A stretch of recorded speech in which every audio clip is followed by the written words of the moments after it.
भी उस प्रोफेसर को दोष क्यों नहीं देते? क्योंकि उसके पास शक्ति थी, व्यवस्था उसकी पीठ थपथपाती थी, आकार व्यू की रचना की थी उसने, किंतु तभी चंदू सच क्यों नहीं बोला?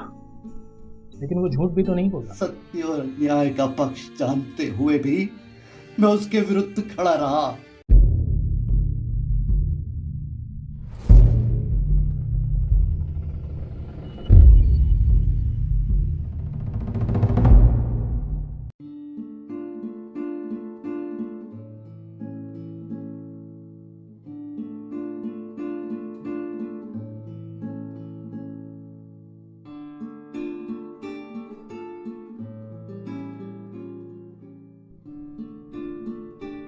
अब क्या सोच रहे हो तुम?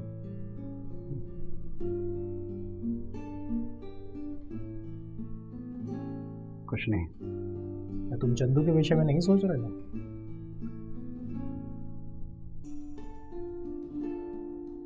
तुम्हें कैसे पता? मुझे सब पता होता है, और तुम चंदू के अलावा और सोच भी क्या सकते हो?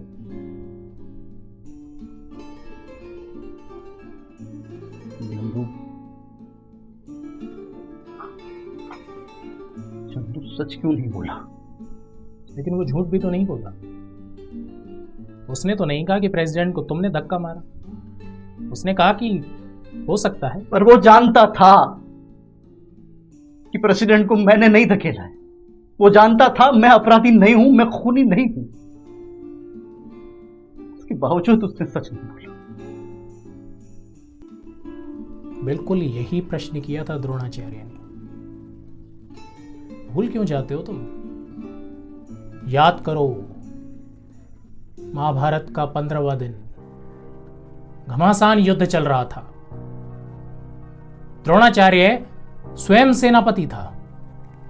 वो पांडवों की सेना पर कहर बरसा रहा था। पद्माकार व्यू की रचना की थी उसने, किंतु तभी अश्वत्थामा मारा गया, अश्वत्थामा मारा गया, अश्वत्थामा मारा गया।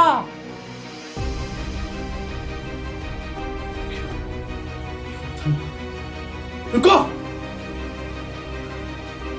क्या अश्वत्थामा मारा गया? मेरा पुत्र अश्वत्थामा मारा गया?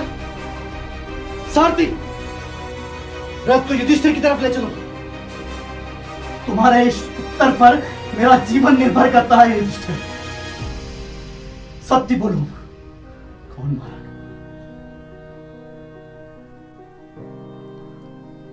अश्वत्थामा मारा गया। नरे कुंजर, अश्वत्थामा मारा गया गुरुदेव।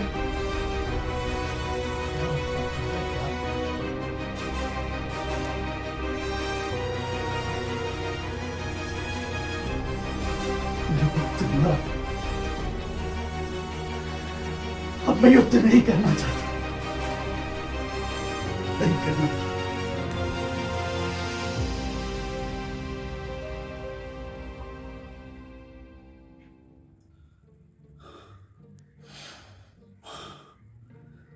पुत्राशु,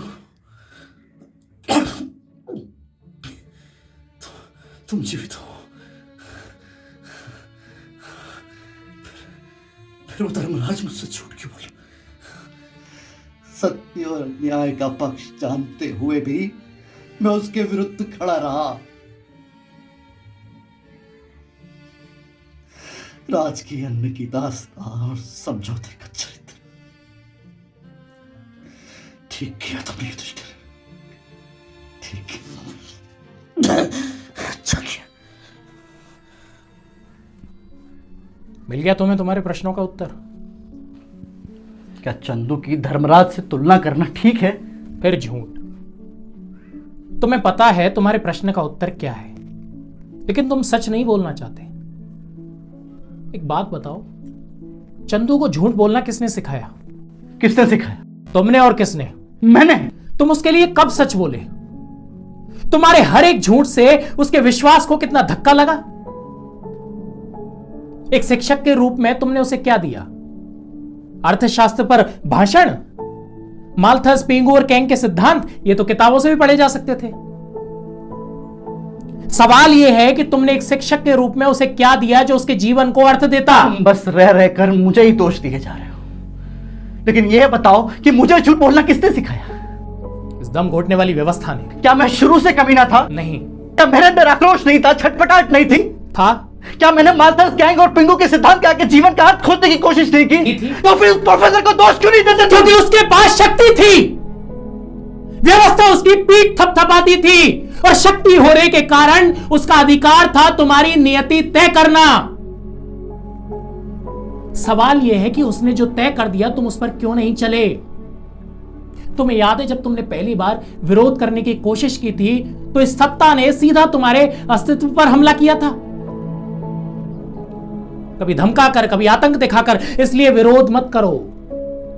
अगर सत्ता तुम्हें भौंकने वाला कुत्ता बनाना चाहती है तो भौंको, कुत्ते के पिल्ला पैदा करो।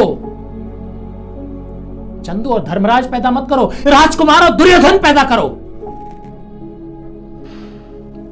तुम्हारे इस आत्म बलिदान का बस यही निष्कर्ष है?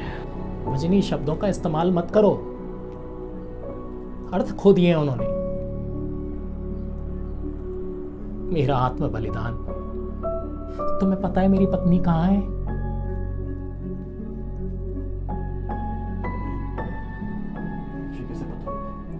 ये शहर छोड़कर चली गई।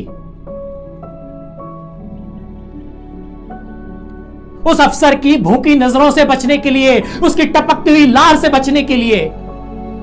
और तुम कहते हो मेरा आत्म बलिदान? इन शब्दों का प्रयोग करते हुए तुम्हें शर्म नहीं आती? झूठ है ये सब। ये सच है और तुम अच्छी तरह से जानते हो कि तुम कौन हो। कौन हूं मैं? तुम द्रोणाचार्य हो, सत्ता के कोड़ों से पिटे हुए द्रोणाचार्य, इतिहास की धारा में लकड़ी के ठूंठ से बहते हुए द्रोणाचार्य। अरविंद, प्रोफेसर अरविंद हूं मैं। नहीं, तुम द्रोणाचार्य हो, कौरवों की ओर से युद्ध करने वाले, उनकी तरफ से बोलने वाले द्रोणाचार्य नहीं। तुम द्रोणाचार्य हो, द्रोणाचार्य। अरविंद हूं मैं, प्रोफेसर अरविंद हूं मैं। प्रोफेसर अरविंद, द्रोणाचार्य, सिर्फ एक द्रोणाचार्य।